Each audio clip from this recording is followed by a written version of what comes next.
Donc je m'appelle Brigitte Fleureau, je suis née au Tchad, à Faya-Largeau, dans le désert, parce que mon père était militaire, donc on a énormément voyagé.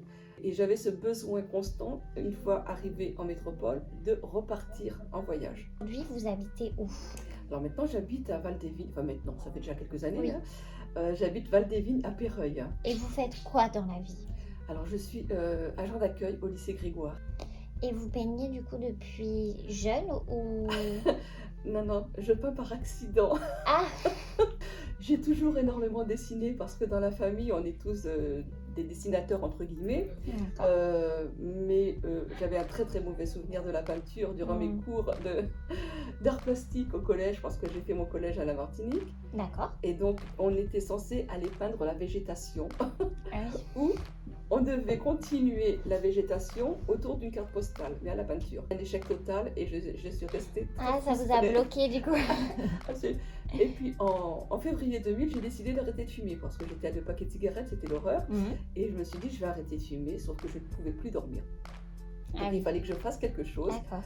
Et comme je ne reste jamais sur un échec, je me dis c'est peut-être l'occasion de peindre mes mauvais souvenirs du pinceau. Donc du coup, j'ai acheté un carton toilé qui est d'ailleurs là. D'accord. Le premier, qui est l'arbre couché touché par la tempête. Donc carton toilé et peinture à l'huile, mais au couteau. Et donc j'ai commencé comme ça. On m'a dit que j'avais quelque chose. Ouais. Donc je me suis obstinée.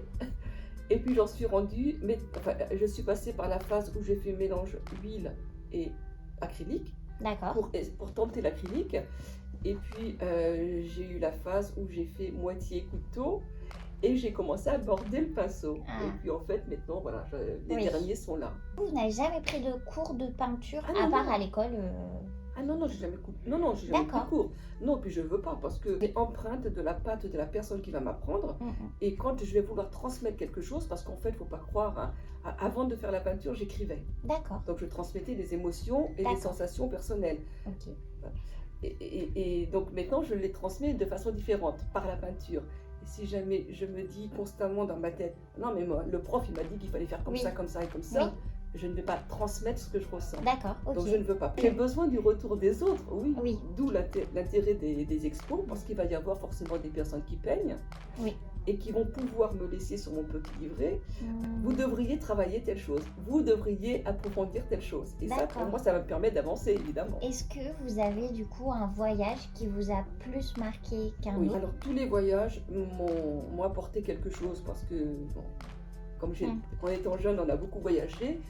Mes parents n'ont jamais voulu nous mettre dans des écoles privées, il fallait qu'on se mélange à la population. Donc il y a une façon de vivre que je retrouve moi dans mes voyages, c'est-à-dire que je vais au contact de la population.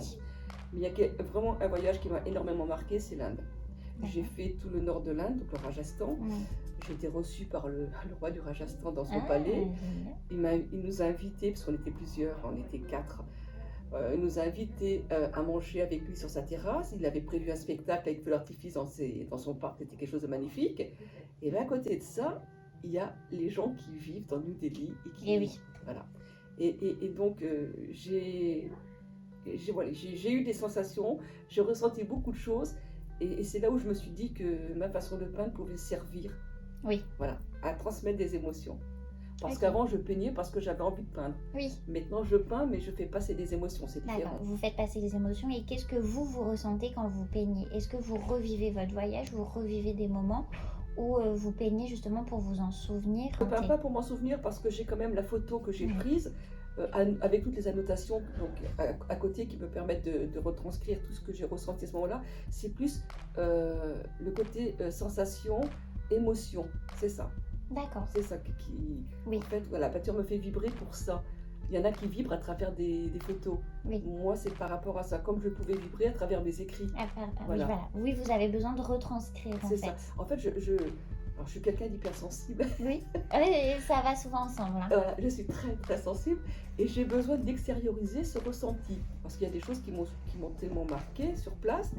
C'est des sensations fortes, mais qui sont parfois dérangeantes aussi, parce que ça nous ramène à ce que nous, on vit ici, par rapport à ce que eux vivent là-bas. Oui, Donc j'ai besoin d'extérioriser mes sensations. Et autant on peut le faire par écrit qu'on peut aussi le faire avec la peinture. D'accord. Combien de temps à peu près vous consacrez aux peintures? Est-ce que vous mettez des limites? Est-ce que c'est à l'envie?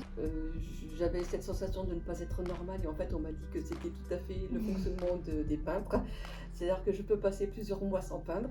D'accord. J'ai besoin, vraiment ça me pousse, j'ai ce besoin de peindre, mais au point où je ne peux pas m'arrêter. C'est-à-dire que je peux passer 3 jours et 3 nuits sans dormir à peindre. Je vais aller au lit parce que je suis fatiguée. Non. J'ai cette couleur là, il faut que je la mette. Le petit truc là, il faut que je le mette. Voilà. Et en fait, je peux passer facilement 3 jours et 3 nuits à pas dormir à peindre. Et du coup, vous, c'est votre façon de gérer aussi du coup votre hypersensibilité? Ça m'apaise absolument, bien sûr. Parce que quand on est hypersensible, on capte en fait aussi bien le bon que le mauvais. Les gens qui sont très mal, ça nous perturbe. On ressent ce mal-être et on ne peut pas se l'expliquer. Donc voilà. Ça vous aide à extérioriser du coup. Si j'ai pas le fameux Covid là, c'est d'une part parce que j'étais bloquée à la maison, parce que le premier confinement, on ne voulait pas au lycée, c'est un fait. Mais c'est parce que tous les gens que je croisais étaient hyper paniqués. Non, tu t'approches pas, non.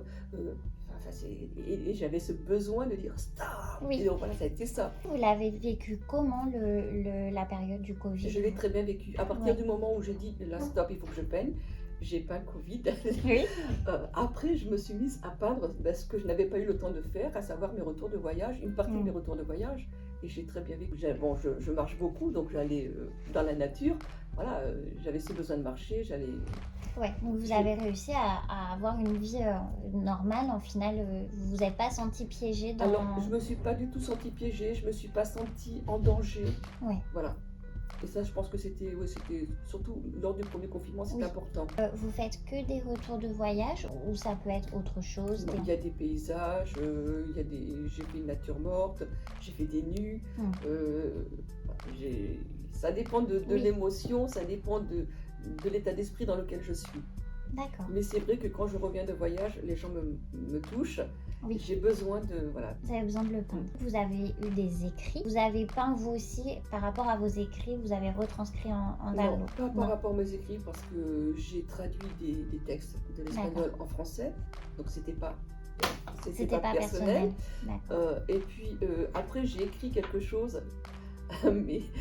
qui était trop personnel peut-être. Absolument.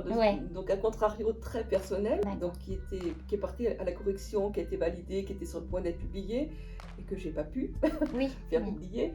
Je dis pas que je ne le ferai pas dans quelques années, puisque voilà, je m'ouvre de plus en plus grâce à la peinture, mais non, j'ai pas peint par rapport à mes écrits. Par rapport à vos écrits. Non. D'accord. Parce qu'en fait, quand j'écrivais, c'était aussi un jeu avec mes enfants. On partait sur une palette de couleurs, qui est sensiblement la même chose quand même.